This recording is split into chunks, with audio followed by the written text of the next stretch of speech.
அஸ்ஸலாமு அலைக்கும். Hi friends, எல்லோரும் நல்லா இருக்கீங்களா? வாங்க இப்போ நம்ம குவைத்தோட முக்கிய செய்திக்குள்ள போகலாம். குவைத்தில் குளிர்காலம் தொடங்கி முடிகிற நேரத்தில் சைடில் இருக்கிற இந்த பழங்களோட விற்பனை வந்து ரொம்ப அமோகமாக இருக்கும். இது ஒரு கிழங்கு வகை. குவைத்தில் வந்து நான் இருக்கும்போது என்னுடைய ஃப்ரெண்டோட பாபா வந்து கிட்டத்தட்ட வந்து 400-500 தினாருக்கெல்லாம் வந்து இந்த கிழங்கை வாங்கியிருக்காரு. இதை பற்றின தகவல் உங்களுக்கு தெரிஞ்சு அப்படின்னா மறக்காமல் கமெண்ட் செக்ஷனில் டைப் பண்ணுங்கள். இதுக்கப்புறமா குவைத்தில் ஷாப் பகுதியில் சில கிறுக்கர்கள் காரை எடுத்துகிட்டு கண்ட மெனிக்கு வண்டி ஓட்டியிருக்காங்க. இது சம்மந்தமாக வந்து வீடியோ வைரலான காரணத்தினாலையும் அந்த பகுதியில் இருக்கிற மக்கள் தகவல் கொடுத்துற காரணத்தினாலையுமே வந்து இந்த கிறுக்கர்களை வந்து அரெஸ்ட் பண்ணியிருக்காங்க. இவங்களால் அவங்களுக்கு மட்டும் பிரச்சனை இல்லை, வெளிநாட்டவர்கள் வண்டி ஓட்டிட்டு போகிறவங்க, ரோட்டில் நடந்து போகிறவங்க எல்லாரோட உயிருக்குமே ஆபத்து தான். இந்த மாதிரி சம்பவம் நடக்கும்போது ரொம்பவே கேர்ஃபுல்லாக இருங்க, அந்த பகுதிக்கு போகாமல் இருக்கிறது நல்லது.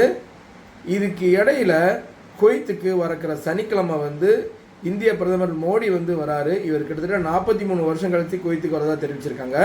ஸோ இவர் வந்து குவைத்துக்கு வந்து ஆயில் ரிலேட்டடாக ஏதோ ஒரு அக்ரிமெண்ட் சைன் போடுறதுக்காகவும் மற்ற வெளிநாட்டு உறவுத்துறையை வந்து இதுக்கப்புறமா குவைத் இந்தியா ரிலேஷனை வந்து ரொம்பவே ஸ்ட்ராங்காக்கிறதுக்காக வரதா தெரிவிச்சிருக்காங்க. பொறுத்திருந்து பார்க்கலாம். இது இவர் குவைத்துக்கு வந்ததுனால வெளிநாட்டவர்களுக்கு ஏதாவது நல்லது நடக்குதா, வெளிநாடு வாழ் தமிழர்கள் இந்தியர்களுக்கு வந்து ஏதாவது நல்ல நியூஸ் வருதா அப்படின்னு. ஏன்னா வந்து இப்போ வரையுமே வந்து குவைத்தில் இருக்கக்கூடிய வெளிநாட்டர்கள் நிறைய பேர் வந்து பாதிக்கப்பட்டுட்டு தான் இருக்காங்க.